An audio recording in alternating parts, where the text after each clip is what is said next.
On va passer à un autre style qui peut soit être utilisé tel quel, soit servir de base pour un style plus évolué. Il s'agit tout simplement du style en aplat. Alors un aplat, c'est tout simplement une couleur sans dégradé, telle qu'on a pu en avoir ici. Sauf que là, au lieu d'utiliser une seule couleur, eh bien on va utiliser une couleur pour les dents, une pour les yeux, une pour la peau de l'autre personnage, et ainsi de suite, pour avoir quelque chose d'un petit peu plus varié. Alors, je vais commencer par faire un peu le ménage, je vais supprimer ça pour revenir à un fond blanc. La base des persos, celle-là, je vais la garder parce qu'elle va m'être utile.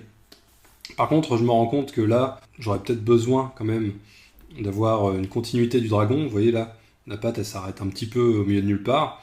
Donc même s'il n'y a pas de dessin, je pense que il serait pas mal de venir compléter comme ça la couleur du dragon. La bulle, je la remets. Je peux la remplir en blanc. Pour ça, je sélectionne le calque.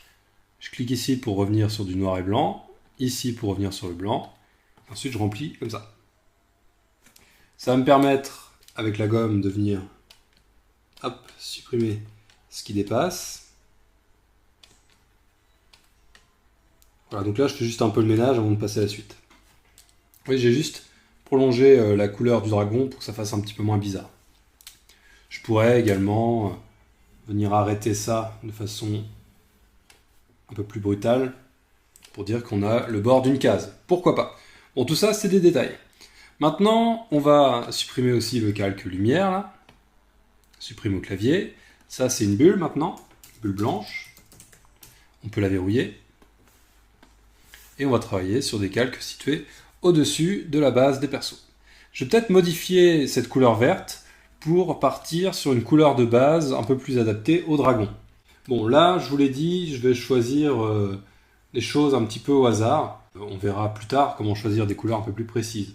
Là, je vais utiliser des couleurs existantes. À la limite, cette teinte-là me plaît bien. Alt, clic pour la sélectionner.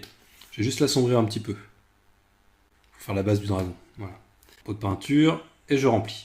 Voilà, je vais juste avoir une base un peu plus sombre, ce qui me permettra par la suite de mieux différencier les différents éléments. Le calque ici, je vais l'écréter. Alt, clic. Et je vais commencer à ajouter des variations. Je vais prendre une couleur de peau. Bon, on en a plein des couleurs de peau. Partir sur celle-là, c'est une couleur de cheveux a priori, mais c'est pas grave. Je vais zoomer un peu. Et voilà comment ça se passe. Toujours la même méthode. Sauf que cette fois, là, je suis sur la peau. Je ne peux pas déborder en dehors des limites de ma silhouette. Par contre, je peux déborder en dehors des limites de la peau. Donc, il faut quand même que je fasse attention de ne pas peindre sur les vêtements, par exemple. Il y aurait une autre façon de procéder. On va utiliser cette autre façon de procéder. Ce serait de faire quelque chose de très grossier sur l'ensemble du personnage. Et ensuite de venir peindre les vêtements par-dessus. Ça a l'avantage d'être plus rapide. On va faire ça comme ça. Il y a plusieurs méthodes. Mais... ça permet comme ça de différencier déjà le personnage du premier plan par rapport au dragon. Et d'avoir la couleur de la peau. Maintenant, je pourrais passer sur du marron pour peut-être un marron plus clair. Voilà, pour le bois ici. Donc là, on fait une colorisation simple, mais qui sera déjà un petit peu plus travaillée que ce qu'on avait avant. Je pourrais passer maintenant sur du gris pour les parties métalliques. Encore une fois, je peins assez grossièrement pour l'instant. L'arrière-plan est peut-être un peu trop clair. Il est blanc. Bon, on verra par la suite si on change la couleur d'arrière-plan ou pas. Le dragon, sa couleur de base, elle est bonne. Le personnage, la couleur de base est bonne aussi. Maintenant, on va ajouter des vêtements. Hop. Bon, je prends des couleurs un peu au hasard. Hein. Je vais donc peindre par-dessus, soit sur le même calque, soit sur un calque séparé que j'ajoute au-dessus. Je vais partir sur la même couleur pour le t-shirt et le bonnet. Après, elle a une veste. La veste, je vais peut-être la faire d'une autre couleur. Alors, qu'est-ce qu'on aurait comme possibilité? Ça, par exemple. Vous voyez, je prends quand même des couleurs qui vont bien ensemble. mais sans me prendre la tête. Là, je vois qu'il y a un petit défaut au niveau de la silhouette du personnage. Donc, je vais revenir sur la base des personnages. Je vais gommer ça, là. Parce que là, en fait, ça ne fait pas partie du personnage, c'est l'espace entre le bras et la veste. Je reviens sur mon calque ici. Là, je vois encore une fois que j'ai oublié quelque chose.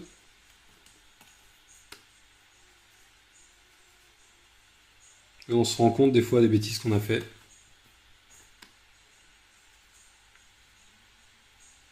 C'est aussi le problème du monochrome, c'est qu'on ne se rend pas forcément compte de tous les défauts. On va lui rajouter des gants. On va mettre des gants comme ça, par exemple. Vous pouvez travailler sur des calques séparés ou sur le même calque, c'est un peu comme vous voulez.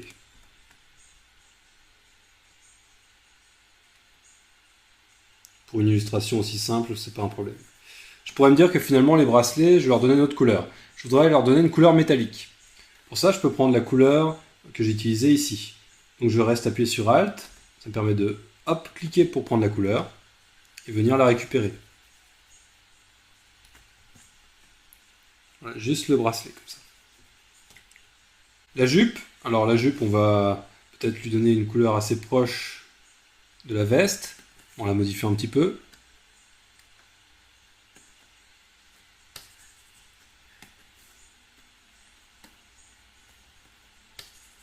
Voilà, comme ça, pourquoi pas.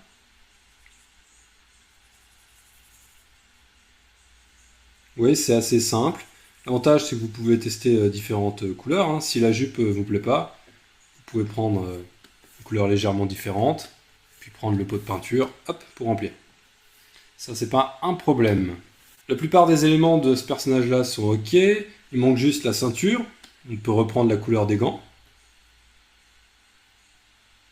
pour la partie cuir, et puis la couleur des bracelets pour la partie métallique, en l'éclaircissant un peu à la limite. Voilà. On passe rapidement sur ce personnage. Maintenant, on va passer au suivant. Alors, lui, on va lui faire des dents qui vont porter un peu sur le jaune quand même. Donc, on va décaler très légèrement comme ça. Alors, je vais travailler sur un nouveau calque. Pour l'instant, en termes d'organisation des calques, je ne suis pas super précis, hein.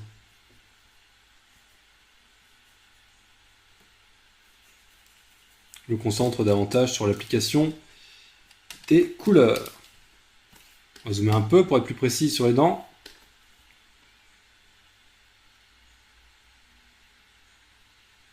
Ce que je fais là, ça peut être donc une colorisation qu'on garde telle qu'elle, ou alors ça peut constituer la première étape sur une colorisation plus complète, telle que celle que je réalise sur la BD sélectionnée là. Ça, en fait, ça constitue les premières étapes lorsque je fais une planche complète et détaillée. Hop.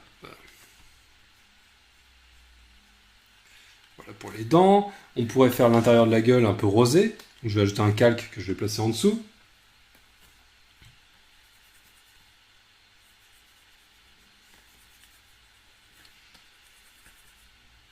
J'ai pris une couleur un peu vive. Je pourrais tout simplement baisser l'opacité de ce calque pour faire revenir un petit peu par transparence le vert d'origine. Voilà, c'est pas mal. Les yeux, on va les faire rouge.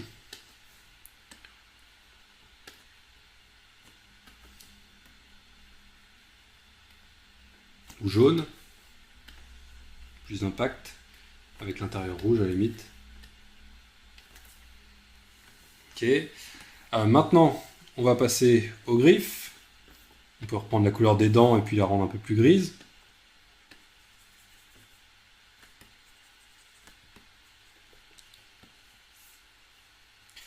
On pourrait essayer de démarquer un petit peu l'aile en lui donnant une couleur plus claire ou plus sombre.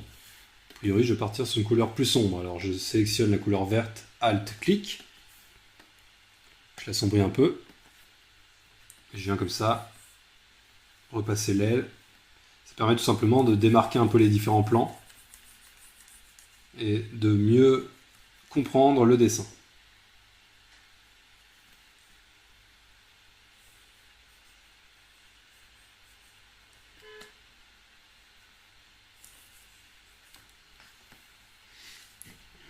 Pas hésiter éventuellement à faire pareil pour la tête, moins localement. Voilà.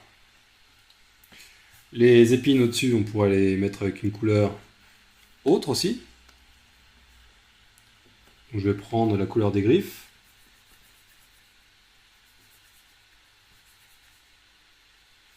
Pas très précis.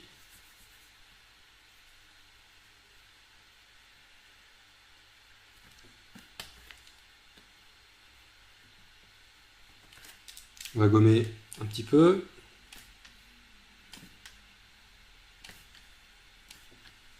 Alors là, on a presque fini la colorisation en aplat. Je vais baisser l'opacité de ce calque.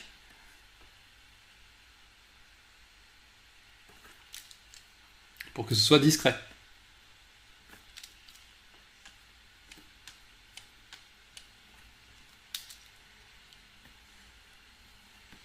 Bon, vous voyez, c'est pas incroyablement folichon. On peut à la limite venir ajouter les pierres. Donc je vais ajouter un calque en dessous de la base des personnages. Pour mettre un peu de contexte. Et puis je pourrais même peindre un autre arrière-plan en gardant cette couleur grise éventuellement. Faire quelque chose d'un peu brouillon comme ça.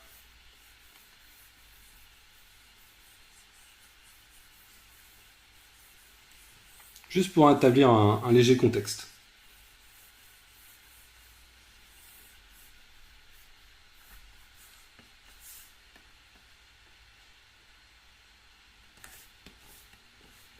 Vous voyez, hein, c'est assez simple.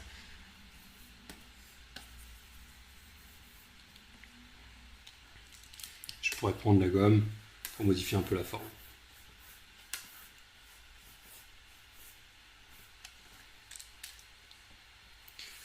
On complète un petit peu. Je vais sur le calque qui est en haut de la pile et j'en rajoute un nouveau. On va passer sur du blanc pour remplir les yeux du personnage. On va prendre du rose pour la bouche. Et on va prendre un marron sombre pour l'intérieur de la bouche et les cheveux.